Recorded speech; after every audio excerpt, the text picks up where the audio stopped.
Hi, lovely. Welcome to another episode of Not Your Regular Psychologist podcast. This one is quite a special one, and you might be wondering why I named it I Didn't Know I Wanted What I Have. And this has to do a lot with our lifestyle design. So the other day, it was Wednesday, I woke up like usual with no alarm. I put some incense on, I put the mantras on, I was chanting for a while. Then I made myself a coffee and I was just sitting in the sofa, just grounding, reflecting, connecting, and really having a slow moment that I really love to have in the mornings. And then I showered, I got ready, and Alex and I had decided to spend the day in Lisbon to co work with the 1000 Club community that we recently joined.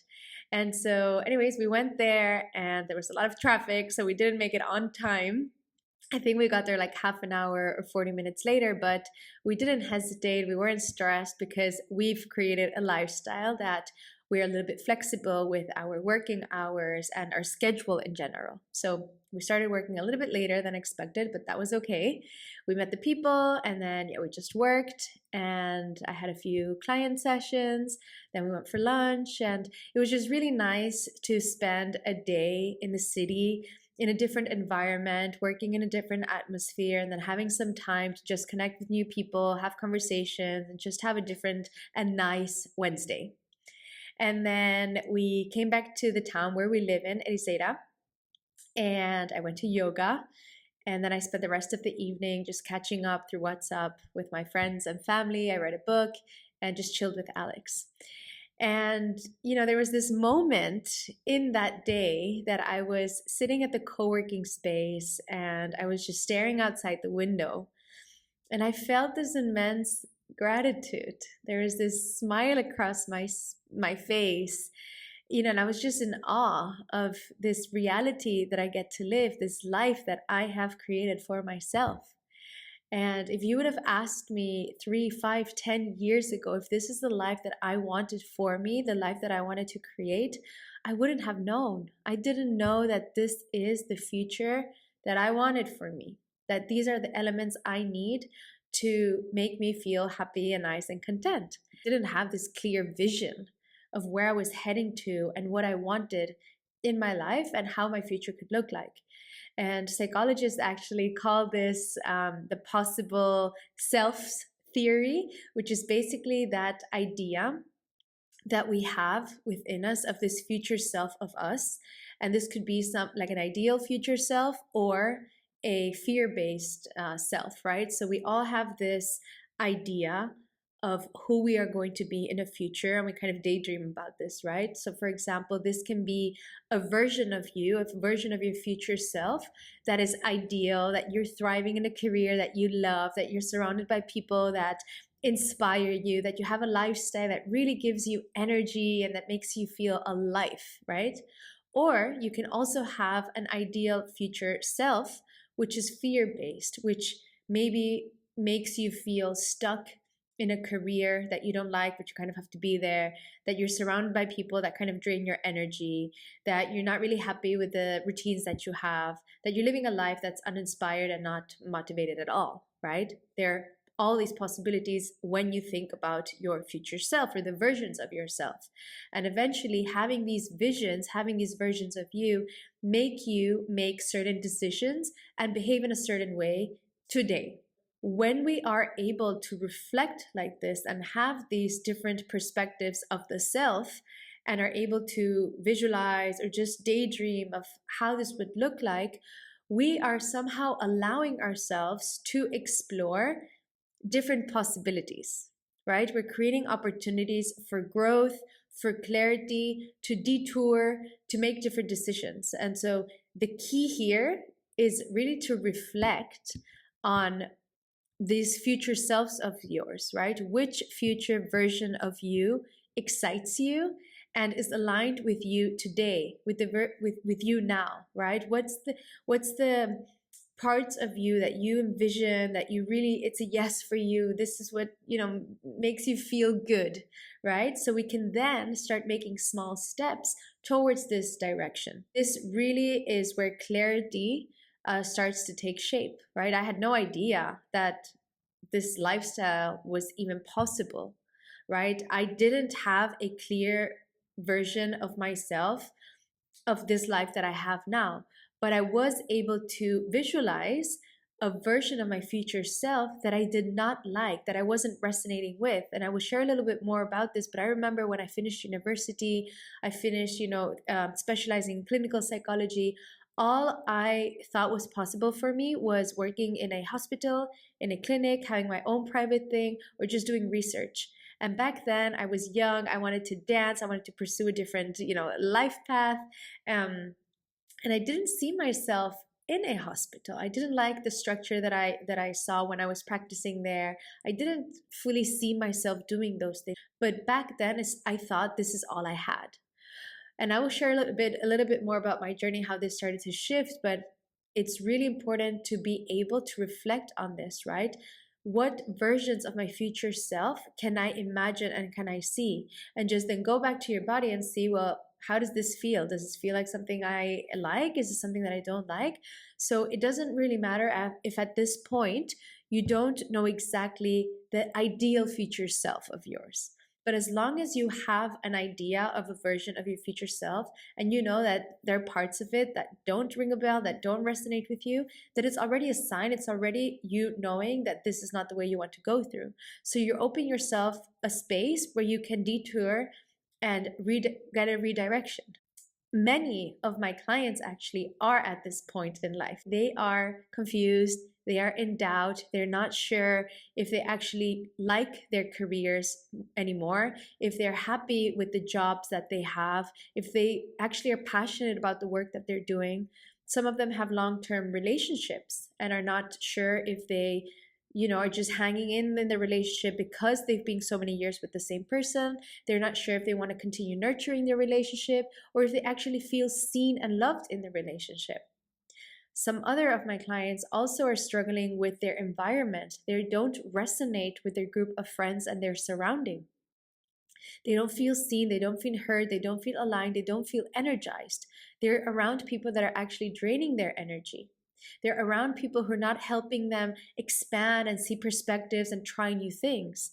They're women who are maybe stuck in a pattern in a day to day life, in a routine and monotonous life that doesn't inspire them. So they are in a place where they feel stuck. They fear the unknown of making different choices and doing things in a different way because they eventually haven't had time to test all of that. And they're just stuck in this version of themselves that this is what I have to live and this is who I have to be. And so, I get this because I've been there, right? I understand that there's this direction for you, a structure for you that's somehow given to you, and that we also have this mindset of the possibilities that we're in. But in this episode, I do want to maybe invite you to go beyond the limitations of our mind and the perspective that we have, and just really try to open our mind and be curious to test and try and explore other options, because the realm of possibilities is massive and it can mean something different to all of us. And eventually, we live in a world now where all possibilities are possible. It's an option, right? Everything is possible. And this, it's both sided, right? It's a blessing, but it's also a challenge. And that's why it's so important that we do our inner work, that we understand ourselves, that we get to know ourselves, because what works for me, the lifestyle that works for me, might not work for you. And with these advancements of technology, AI, the possibility to remote work, people are traveling and working and running their own businesses and, working half of the year and half the year they're traveling. And all of these possibilities are options and are valid. The old paradigm is no longer the only way, right? This old idea, mindset that we had, that we have to work in the same job, the same corporate life, be there for 30 years, scale the ladder of success, and that's the only way that you're going to be stable, have safety, stability, and success, is still valid, but it's not the only option. What is important here is that when you don't know what you want, then this can feel overwhelming, because we do live again in a world of infinite possibilities. All options are on the table, and you can really pick and decide whatever resonates with you and create and decide the life that you want. It's really just knowing what you want to then pursue it and start making space for it. So, again, I come from a background in clinical psychology. For a very long time, I thought that my only option was research, hospital, clinic, have my private thing. I never considered that I could actually create my own business, that I could be working online, that I could design workshops for companies, that I could host retreats, that I could launch my online programs. It was not a possibility in my head, in my mindset, in my perspective, right? I also could never imagine waking up whenever I wanted to without alarms, that I could set my own schedule, that I could decide where and how to work and who to work with. Of course, it has been a process itself. It comes with its challenges, but it's something that I actually wanted, that I didn't know I wanted back then, and now is my reality. How did this process happen, or this journey, that you start finding clarity? So I'm going to share with you a little bit more about my journey. Eventually, not everything works for everyone. You are in your own journey. That's why it's so important to do your inner work and bring self-awareness, right? This is the key. Your ideal life, the life that you want to create and design for you, has to be based on you, on your desires, on your needs, on your values, not what others are doing and what others are saying. More and more people nowadays are leaving their corporate lives and jumping into, becoming a freelancer, and they are building their businesses, and they're traveling, and like I said, they are working half the year and then they're traveling half the year, or they're people, families homeschooling where they're traveling and they have two home bases, and all of these things are amazing and super interesting and super like a possibility. But not everything works for everyone, and not everyone wants to live this lifestyle. So even if we're starting to see a lot of this, I would really suggest that you do your inner work, that you connect with yourself, that you bring self-awareness, and you start reading the signs for your body. What energizes me? What drains me? What areas of my life do I feel that there's something missing, or that I would like in a different way? And allow yourself to daydream a little bit and create different scenarios and fantasize a little bit, because believe it or not, these things that you fantasize with, there's probably someone who's actually living that, and it's a possibility. And you can actually create it in a way that resonates with you. So the beautiful part of all of this is that now we are in a position that we can rewrite our stories. We can really mix work, life, family, travel. We can make our lives the way that we want.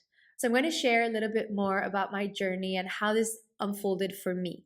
So like I mentioned, I studied psychology. I graduated from psychology, specializing in clinical psychology. And back then, I remember that I finished in the Netherlands. I did my Erasmus there. And when I came back, I was just so tired of like studying, that I just really wanted to leave psychology to the side and pursue my passion, which was dancing. And I'm not sure I've mentioned this, but I actually went to Madrid for university, but that's because I actually wanted to join a dance school. And my mother said that the only way that I could study dance is if I also went to university.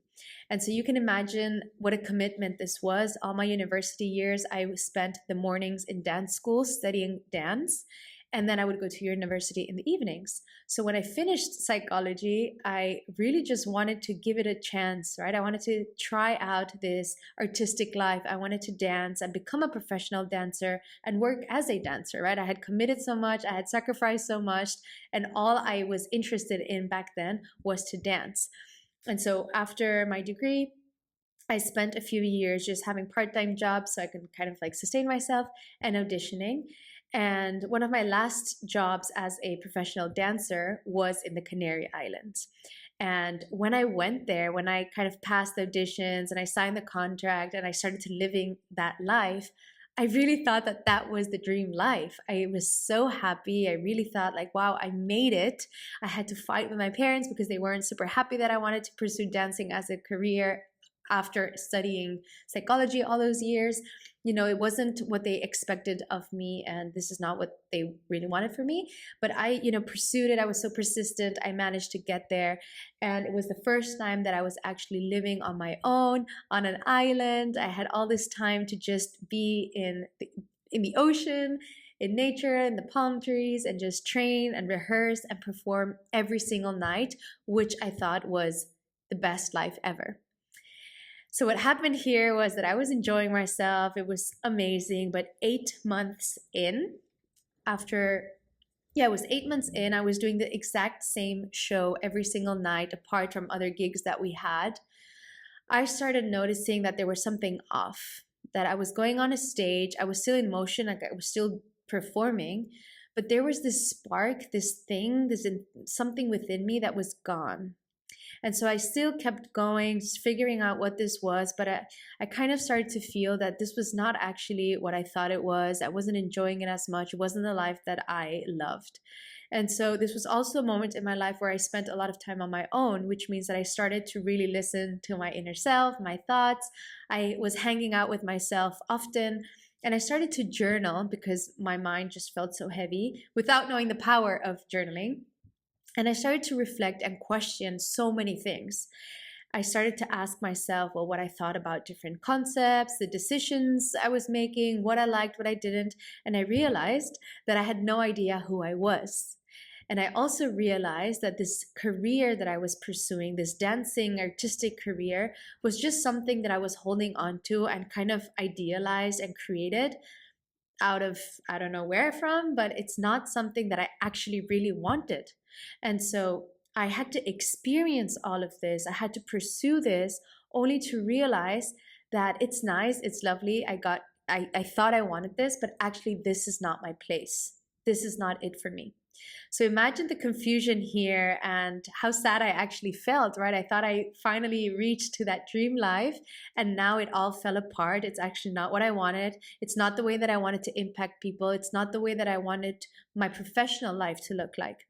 So imagine me now thinking about leaving everything, going back home, telling my parents that I no longer want to be doing this and I have no plan B. After fighting with them, after really determined to build this lifestyle. But anyways, there was something inside me that said, this is not it for you. There's something else for you. And your time here is kind of over. And so I just left. I didn't sign the other contract. And I just went back home. And I wasn't really sure what I wanted to do. I remember I took a few courses on psychology just kind of to distract myself and kind of pretend that I'm active and doing something. But I had some money saved up and I wanted to just travel and, experience life until I figured out what was next for me. And so I remember I somehow landed into this Facebook ad that said Co-working Paradise Bali.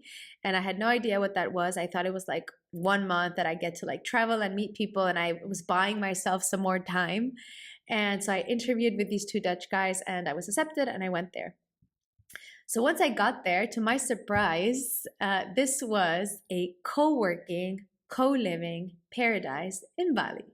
And this was 2016, I think. So Bali was picking up, but it wasn't as trendy as now. And so I had no idea what this was, like this co-living, co-working thing. I had no idea. But technically, we were 10 entrepreneurs or digital nomads who had their businesses going on or their projects. And we're spending a month together to kind of collaborate, spend some time together, meet new people, and kind of live that life. And there I was, the only one out of those 10 people who had no idea what entrepreneurship was. I had no idea what digital nomadism is. I had no idea I could work online. I had no idea what I was doing there. All of these people gave a workshop except for me. I remember we were going to the co-work space and they were all with their computers and I had no idea what I was supposed to do. So you can imagine how I felt. I felt super dumb. I felt super lost. I had no idea what I was doing there. And this made me feel very small and lost, but it was the most transformative months of my life. It really opened a whole new world of possibilities. And thanks to my intuition and my illusion, I thought I was going to some camp trip or something. I made myself go to Bali, and I found myself with amazing people, 9 people who were all pursuing this lifestyle, who were already living this lifestyle, who were focusing on passion projects, creating their businesses, collaborating with one another. They were also all into traveling and personal development. And I was amazed. Like, I had literally faced my first awakening moment in my life. It was eye opening, it was refreshing. It was like, wow, everything I thought as truth or what life is has all crumbled down. Like, I suddenly understood that there's this whole big, wide life happening outside of my little bubble. And all possibilities are there, all options are there. There's so many ways of living life. There's so many awesome people around the world doing amazing things that this felt like, wow, I felt so small and so lost, because it's like I just discovered this whole new path, this whole new world. And so imagine again now going back home, telling my parents that I no longer want to have my private psychology practice. I don't want to work in a hospital. I don't want to work in a clinic. I don't want to do research. I don't want to do anything that they thought I should be having or that I thought I wanted. I now want to travel and I want to run my own online business. Imagine. So, anyways, it took me a while to process all of this and come back home and kind of share everything that I was experiencing when I was in Bali, right? And I literally just spent the next year and a half or 2 years really diving deep into understanding this new possibility of how to run an online business. What can I do?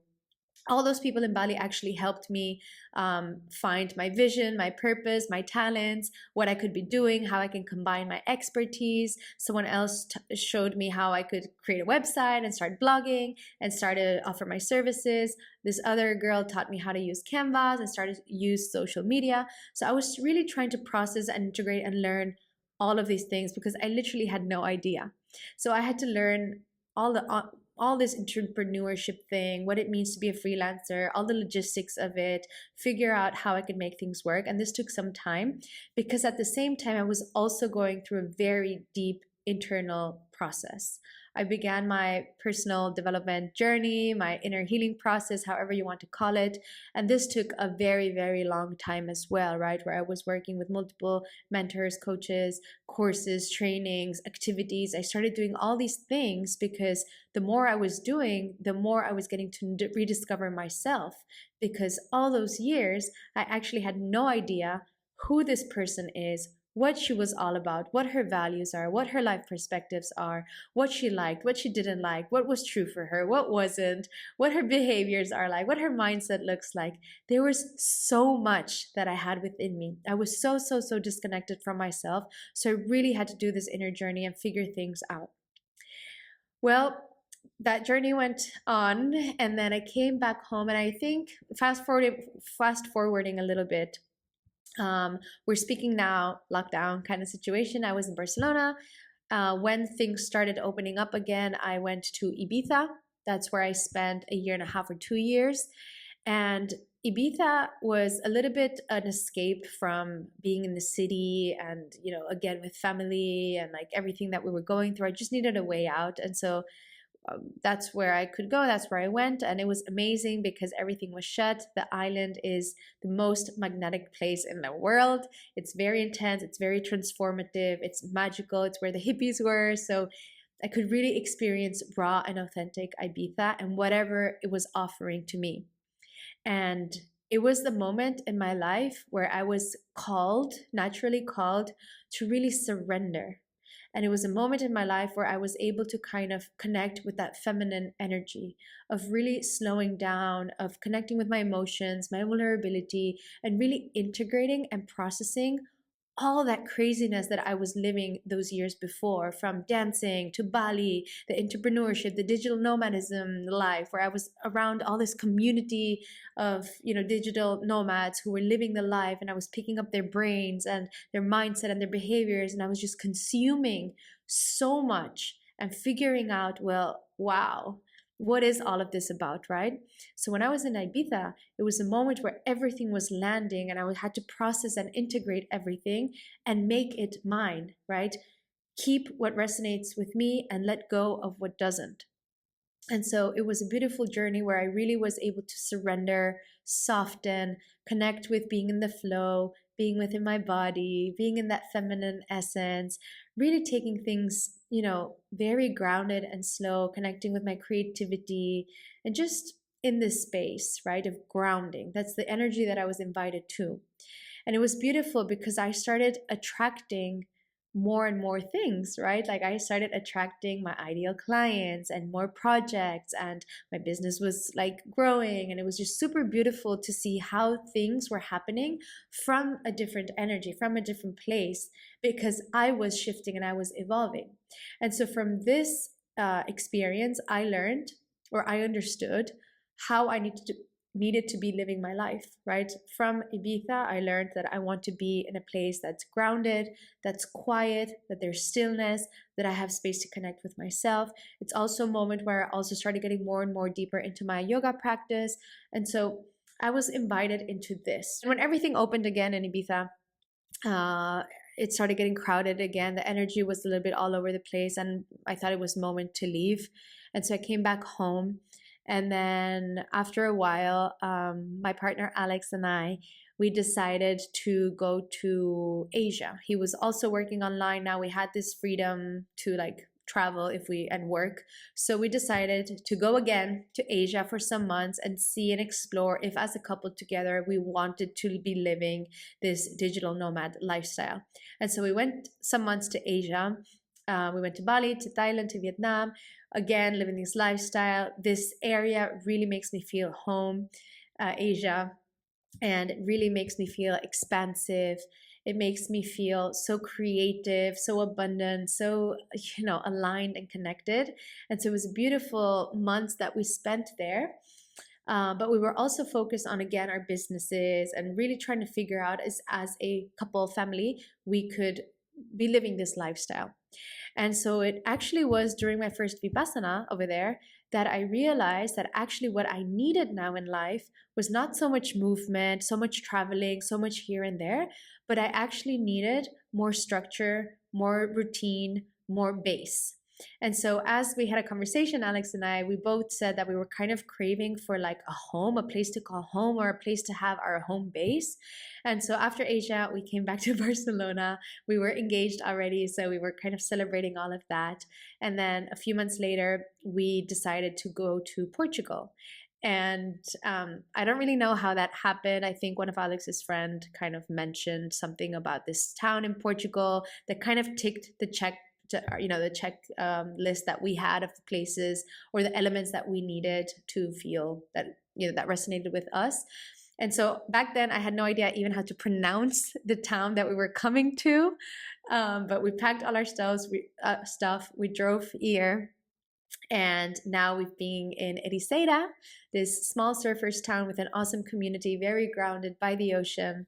And we've been here now for a year and a half, almost 2 years. And this is home base now. So this was a little bit of my journey, and I'm probably missing out on some moments, but you get the point. And just sharing all of this makes me feel a little bit of everything, right? And kind of like, wow, what a journey, what an adventure, right? And it's eventually hasn't ended. There's probably more versions to all of this, and the journey continues.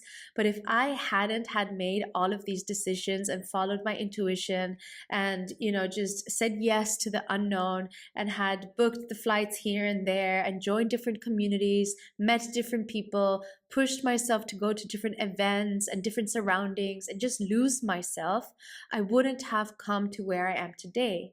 And so the key here is to keep an open mind, to really be curious and to do the inner work, because you will then be able to read the signs. Your body is always speaking to you. Your intuition is always there, right? And so when we are connected and doing the inner work and we're self-aware, we're able to listen.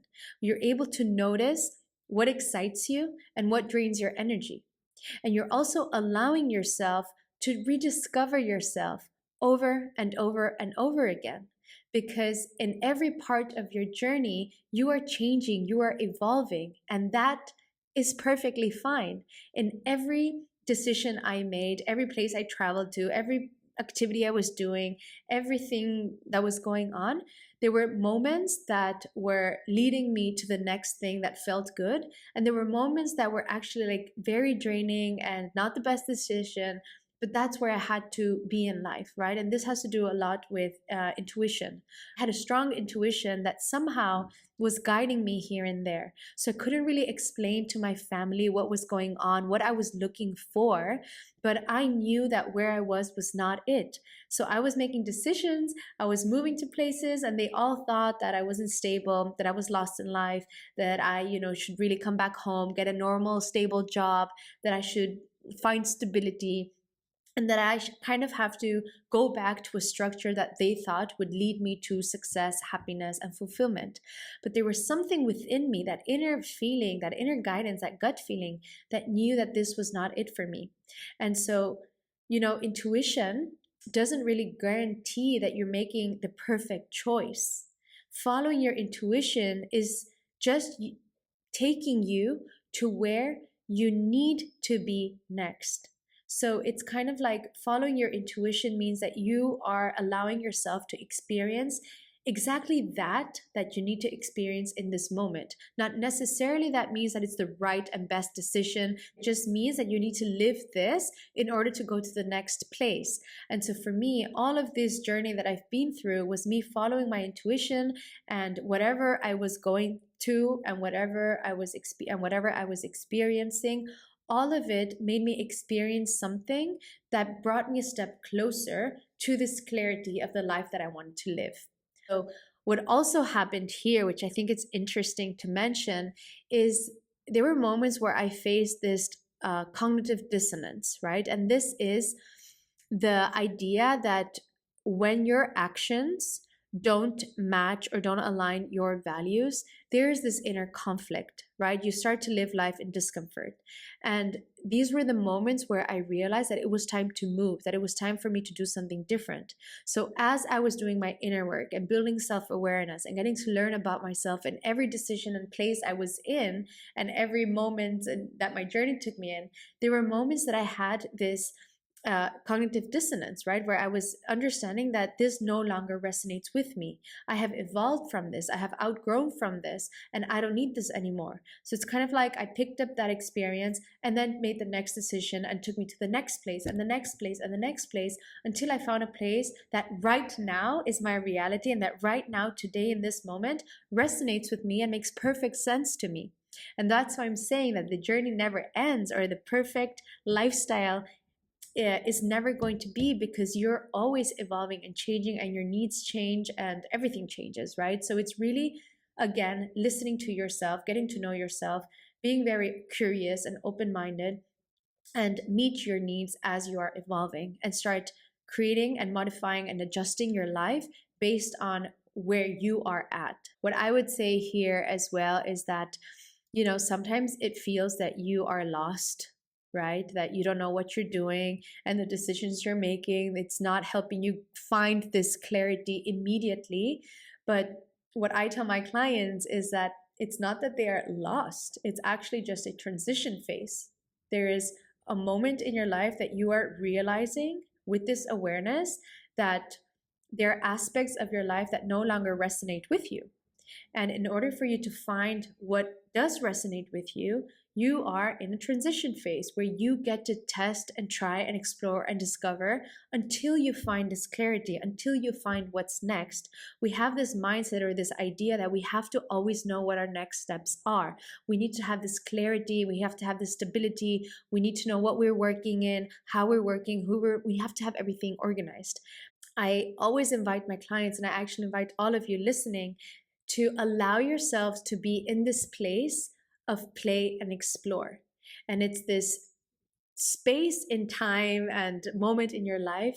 And for everyone, it's as long as you need it to be. For some people, it's a month, a few weeks, 3 months, however long you need this play and explore moment to really give yourself this opportunity to test and try and play in this playground and explore different things. Because every little thing that you're going to experience is opening more and more your mindset, it's giving you more perspective. You never know who you're going to speak to, what story you're going to hear, what you're going to discover about yourself that's going to give you a hint for the next thing.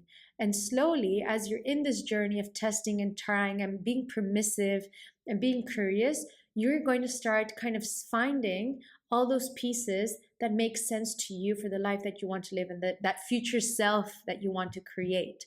So I want to end this episode by giving you 5 fundamental shifts that really helped me discover my path and that are going to help you as well to really manage this transition phase that you're in.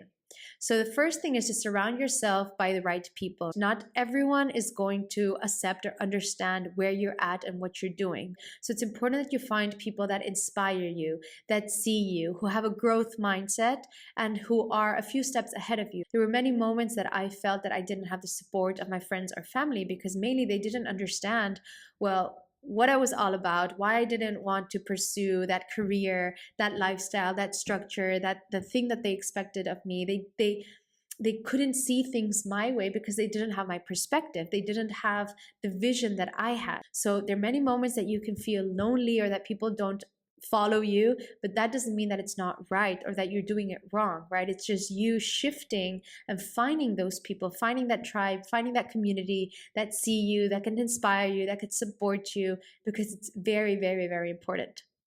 The second thing is to work on your mindset. Our beliefs shape our reality. Our beliefs can make us feel stuck. So it's really important that you challenge the idea that you can't have the life that you want, because you can. It just comes with difficult decisions, with moments of uncertainty and a lot of trust. So it's important that you work on your mindset every single day.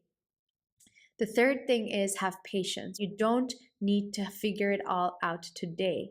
And we do live in a life that, we're supposed to have a clarity on what we're doing and what our next steps are and how we're going to do this and having it all figured out. But honestly, not all of us know exactly what we want and how we want it. So it's really about patience and understanding that clarity comes through doing, not by waiting. So it's important that at least you're moving, that you're following your intuition, that you're making decisions, that you're taking actions, that you're exploring and testing and trying. And over time, you will find that clarity. The fourth thing is to listen to your intuition. We all have this inner calling, this inner guidance that we tend to ignore at times, that we don't trust, but it's always there, telling you in real time how you feel, what you need, what's the way. It's important that we kind of connect with ourselves and trust our intuition and allow ourselves to be guided by our inner truth, because even if it seems that it's not taking you into the right direction or it's not leading you to immediate success, it is taking you to those places where you need to go next, that you need to experience in order to find this alignment for the next step or the next destination until you find that clarity or that place where you need to be. And the fifth thing is to enjoy the ride. It's so important to really enjoy every part of the process, every part of your playground where you're testing, exploring, trying, doing all these new things. Even if it feels that you're lost, it's really about the journey, that you are experiencing all these awesome things, that you're learning about yourself. And then when you land to that place that you have suddenly created that life of that you didn't even know you wanted, right? You're suddenly there. Right? And you haven't even thought about the end result, that successful lifestyle. You're just creating your life as you adjust things, as you learn about yourself and your needs, as you are enjoying the ride. So it's really about you understanding that there's no right way or one way to live. And you get to create your own path as you are living the path, as you are in this journey. So if you are, again, at a crossroads, unsure about where you're heading to, just remember that it's okay to not know. And it is okay to be in the middle of messy, because that's often where growth actually happens. So let yourself play and explore. If this episode has resonated with you, I would love to hear from you. Send me a message, share your thoughts, and let's keep the conversation going. And if not, see you in the next episode. Ciao, ciao.